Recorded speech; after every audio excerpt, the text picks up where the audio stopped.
అనుదినము దేవసనలో ఆయన కృపావార్త కొరకు ఎదురు చూస్తూ ప్రార్థిస్తున్న ఆత్మీయులారా, నేటి వాగ్దానంగా ఆదికాండం 17వ అధ్యాయం 2వ వచనంలో నిన్ను అత్యధికంగా అభివృద్ధి పొందించెదను.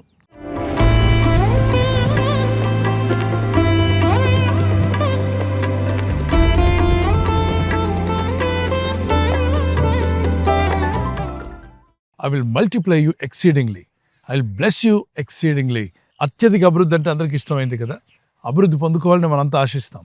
అయితే దేవుని వాక్యంలో ఒక భక్తునితో దేవుడు చెప్పిన మాట, నేను నిన్ను అత్యధికంగా అభివృద్ధి పరిచేదను అన్నాడు 17:2. 17:1 99 ఏండ్ల వయసు కలిగినటువంటి అబ్రహాం యుద్ధకు ప్రభు ప్రత్యక్షమై, నీవు నా సన్నిధిలో నిందారహితుడిగా నడిచినట్లయితే, అంటే నీవు నా సన్నిధిలో నిందారహితుడిగా నడు, అప్పుడు నేను నిన్ను అత్యధికంగా అభివృద్ధి పరిచేదను. సో అభివృద్ధి అనే మాట అందరికి ఇష్టమైందే. అయితే దానికంటే ముందు మాట దేవుడు ఏమన్నాడో కూడా చూడాలి. ఆయన అంటున్నాడు, నీవు నా సన్నిధిలో నడుచుచు నిందారహితుడిగా ఉండాలి. తన ప్రజలు అభివృద్ధి పొందాలనే ప్రభు కోరుతున్నాడు. ఆయన ఆజ్ఞలు, ఆయన కట్టడలు పాటించినప్పుడు తప్పక మీరు వర్ధిల్లెదరు అన్నాడు. 3వ యోహాను పత్రిక 2వ వచనంలో, ప్రియుడా, నీ ఆత్మ వర్ధిల్లుచున్న ప్రకారము అన్ని విషయముల్లో వర్ధిల్లుచు, సౌఖ్యంగా ఉండాలని నేను కోరుచున్నా అన్నాడు. ఒక ప్రార్థన చేస్తున్న భక్తుడు మన ఆత్మీయ జీవితం ఎప్పుడైతే వర్ధిల్లడం ప్రారంభిస్తుందో, ఆత్మీయంగా దేవునితో నడుచుట, దేవుని మార్గంలో జీవిస్తున్నటువంటి ప్రతి వ్యక్తిని కూడా ప్రభు అంటున్నాడు, మీ ఆత్మ వర్ధిల్లుచున్నదే, అదే రీతిగా మీరు అన్ని రంగాల్లో కూడా వర్ధిల్లే విధంగా మంచి ఆరోగ్యం కలిగి ఉండాలని మీ కొరకు ప్రార్థన, మీ కొరకు దీవెన, మీ కొరకు ఆశీర్వాదాన్ని పలికినట్టుగానే అద్భుతమైన మాట అక్కడ రాయబడింది. సో దేవుని చిత్తం నెరవేర్చాలని ఆశపడుతున్న ప్రతి ఒక్కరు కూడా మన ఆత్మలో, మన జీవులో, మనస్సులో ఎలాంటి నింద లేకుండా జీవించమని కూడా 1 తెస్సలోనిక 5:23 రాయబడింది. ఆయన ప్రత్యక్షమయ్యేటువంటి దినం రాబోతుంది. అప్పుడు మీ ఆత్మీయ జీవమును, మనసును నిందారహితులుగా ఉండాలన్నాడు.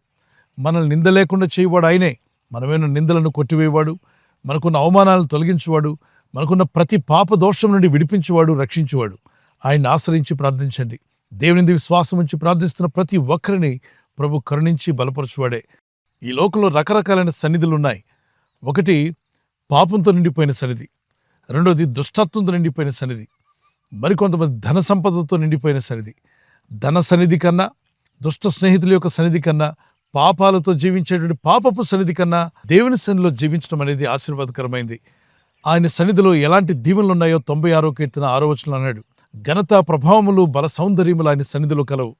మరి 16వ కీర్తన 11వ వచనంలో, నీ సన్నిధిలో సంపూర్ణ సంతోషం గలదు. ఆయన సన్నిధానం నిత్యం వెదకమని 105వ కీర్తన 4-5 వచనాల్లో, ఎప్పుడు ఆదివారమే కాదు, నిత్యము ఆయన సన్నిధి వెతికేవారుగాను, ప్రార్థించేవారుగా ఉందాం. ఒక కీర్తన పాడుకుందాం పిల్లరా.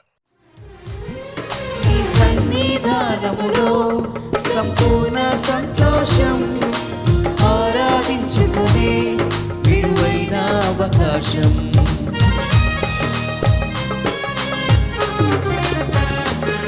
నీ సన్నిధానములో సంపూర్ణ సంతోషం, ఆరాధించుకునే విలువైన అవకాశం. కోల్పోయినవన్నీ నాకు ఇచ్చుటకును, బాధల నుండి బ్రతికించుటకును. కోల్పోయినవన్నీ నాకు ఇచ్చుటకును, బాధల నుండి బ్రతికించుటకును. నీవే రాకపోతే నేనేమైపోదును. నేనుండలేనయ్యా, నే బ్రతుకలేనయ్యా, నేనుండలేనయ్యా, నే బ్రతుకలేనయ్యా. నీవే లేకుండా నేనుండలేనయ్యా, నీ తోడే లేకుండా నే బ్రతుకలేనయ్యా. నీవే లేకుండా నేనుండలేనయ్యా, నీ తోడే లేకుండా నే బ్రతుకలేనయ్యా.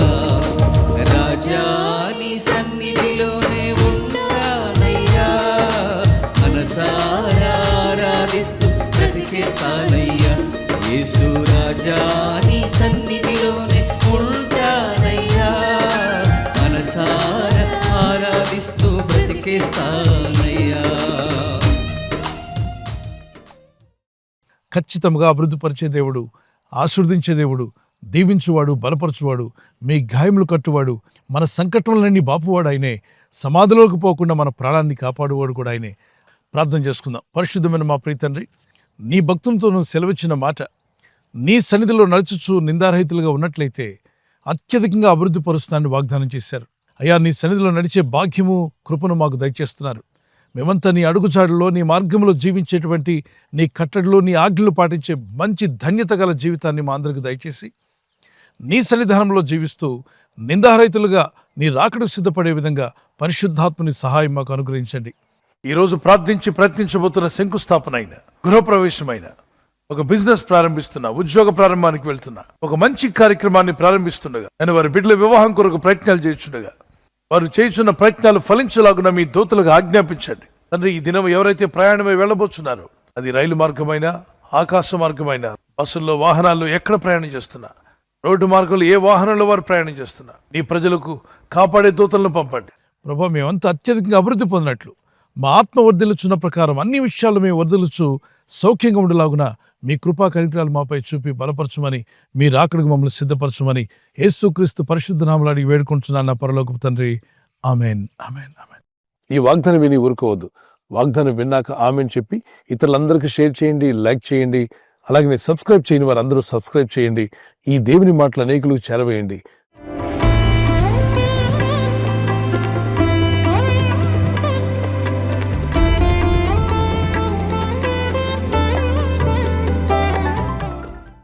మరి బర్త్డే ఉన్న వారికి happy birthday to you. Many more returns of the day. May the lord continue to bless you. నీ ప్రార్థనలన్నీ యెహోవా సఫలపరచును గాక. May the lord grant all your request. Psalms 20:5. కీర్తన 25. నీ ప్రార్థనలన్నీ యెహోవా సఫలపరచును గాక. May the lord bless you with this words. ప్రభు మిమ్మల్ని దీవించి బలపరచాలి మా ప్రార్థన. కుమారులు, చిన్న బిడ్డలు, పెద్దవారు మొదలుకొని మరి హ్యాపీ బర్త్డే. మీకు దేవుడు దీర్ఘాయుష్నివ్వాలని, మంచి ఆరోగ్యములు కలిగి దేవుని వాక్యంలో ప్రార్థనలు ఎదగాలని మీ నిమిత్తం మా ప్రార్థన. మీ ఆత్మ వర్ధిల్లుచున్న ప్రకారము మీరు అన్ని విషయాల్లో సౌఖ్యంగా ఉంటూ ఆరోగ్యంగా ఉంటూ వర్ధిల్లాలని మీ కొరకు ప్రార్థిస్తున్నాం. God bless you. Many more returns of the day. Wedding anniversary జరుపుకున్న వారికి we wish you all the best. Happy anniversary. Many more returns of the day. ప్రభు రాకడ ఆలస్యమైతే silver jubilee, golden jubilee, platinum కూడా జరుపుకునే కృప దేవుడు మీకు ఇచ్చునుగాక. యెహోవా తన్ను ప్రేమించు వారందరినీ కాపాడును. కీర్తన 145:20. The lord watches over all who love him. ఆయన ప్రేమించు వారందరినీ ఆయన కాపాడువాడు. ఆయన ప్రేమిస్తూ ఉదయకాలం లేచి ఆయన ప్రార్థనలో ఉన్నారు కదా, ఆయన పాదసన్నిధిలో మీ ప్రేమను వ్యక్తపరిచారు. దేవుని కాపుదలు మీకు ఎల్లప్పుడూ యేసు నామములో ఉండును గాక.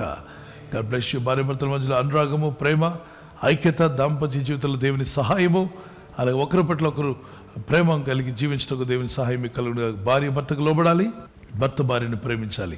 ఈ 2 సింపుల్ వచనాలు మీరు పాటించగలిగితే మీ కుటుంబాలు అద్భుతంగా దేవుని ఆశీర్వాదాలతో నింపబడతారు. God bless you. ఈ ఛానల్ను మీరు సబ్స్క్రైబ్ చేసుకోవడం వలన 2 పనులు జరుగుతున్నాయి. 1, సువార్త జరుగుతున్నది, ఆత్మలు రక్షించబడుతున్నాయి. 2వది, పేదలకు, అనాథలకు ఈ ఛానల్ ద్వారా సహకారం అందించడం జరుగుతుంది. మనం సబ్స్క్రైబ్ చేసుకోవడం వలన అందరికీ సహాయం చేసిన వారమవుతున్నాం. ఖచ్చితంగా ఈ యూట్యూబ్ ఛానల్ను సబ్స్క్రైబ్ చేసుకొని బెల్ బటన్ను క్లిక్ చేయండి. మీకు వెంటనే మెసేజెస్ పంపబడతాయి.